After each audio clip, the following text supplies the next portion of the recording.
welcome back to my kitchen. This is Julia Caesar Scalcione, and today we'll be making pasta with peas. This is a Southern Italian specialty. This was again cucina povera for poor people. I got them through the Depression also. I had the recipe to show you, but I wanted to tell you a little bit about the story. Okay, so what you'll need is some olive oil. I get this on Amazon from Italy. It's called Sperlonga. It's pretty good. And you'll need a can of peas and 1 cup of small pasta that you like. I chose ditalini. You'll need 1 small potato, but I like potatoes, so I added 2, so I changed the recipe a bit. And you need a small diced or cut up onion. Okay, so this was especially popular during the Depression era. The Southern Italians were always poor, even in Italy, but when they came here, it was compounded by the fact that the Depression came. So I'm just putting a little bit of olive oil in there to saute the onions and the garlic.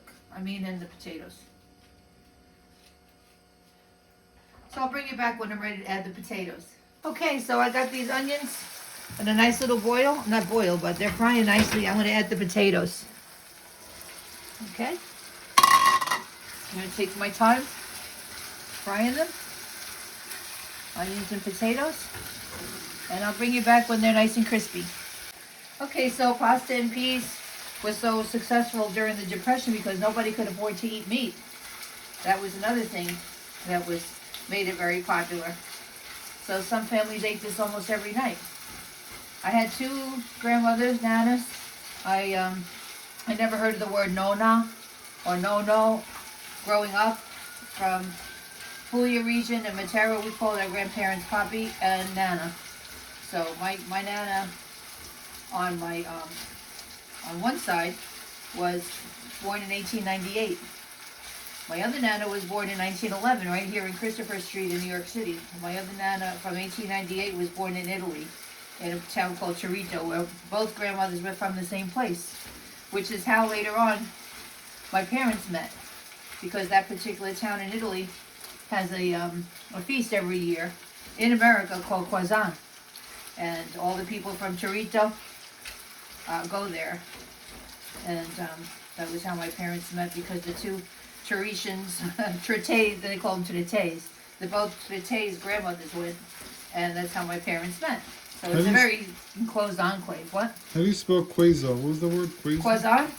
I think it's Quazon or Zahn. I heard they still have it in New Jersey, but I don't know. I haven't heard anything about it. I tried to look if they still have it every year. I know that there is a place near Torito, Italy, called Quazon. It's actually the name of a town. So maybe they named the celebration after that town. And so this was a specialty from that area of Puglia and Matera. Both grandmothers made this. Okay, I'm going to continue letting it get crispy and I'll bring you back. Okay, so as you can see, my potatoes are crispy. I wanted to also let you know that since this is an inexact science, depending on the size of potato you use, if you use 1 or you use 2, watch your oil. Because while this was cooking, I realized I put too much oil. So I did honestly spill some out. I just don't want to ingest a lot of oil. So if you do that, it's okay if you spill it out. It's just to be enough to fry the potato and the onion. Okay, so my next step is I'm going to put the can of peas in there, juice and all. There we go. All right.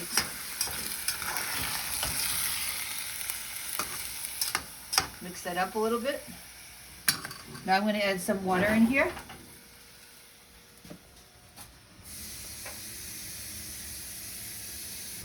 Not too much. I want to put enough water that's going to cook my pasta I chose is the ditalini. Just 1 cup of pasta, small pasta, okay?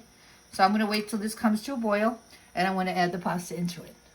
Okay, check it out. The water's boiling, peas are there. I'm going to add in my pasta, 1 cup, and I'll bring you back when the pasta's ready and the meal will be done. Okay, come on over, I'll show you. You can see the ditallinis are very small, but you can see them. Okay, this is a nice healthy dish. I'm going to add a little salt and pepper to taste. And I'm going to add a little pepper, black pepper. It's really all you need. I like pepper, as you can see. Now I'm going to plate this up, put some cheese on top. You could also put a little bit of tomato sauce if you like a little splash of color.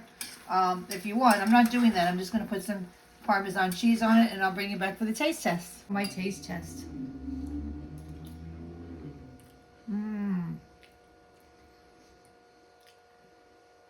It's delicious. The fried potatoes come through with the peas and the little ditallinis. You could use farfalle. You could use whatever little pastas you like. But this is delicious, and it's pennies on the dollar. I hope you try it.